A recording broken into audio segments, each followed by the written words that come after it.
to look after our health and well-being so that we can collectively create action. I think the key issue is partnerships. We have the Canterbury Climate Action Partnership, and the campuses and the students really need to be part of that, part of the wider community partnership.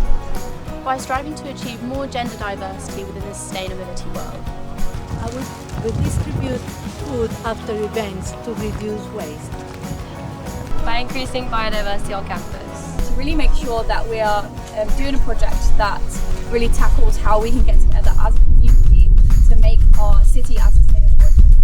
Expand the Kent Community Oasis Garden to provide more fresh food, fruit and veg to low-income families and students on campus. We need new energy systems that are renewable and community-led to be truly resilient in the future. I think about it in terms of how we approach the way that we deliver our education and the breadth of education for our students as they join us at the university, and how we can prepare them to live sustainable lives, to make contributions to wider society through whatever discipline they study and whatever career they choose at the university.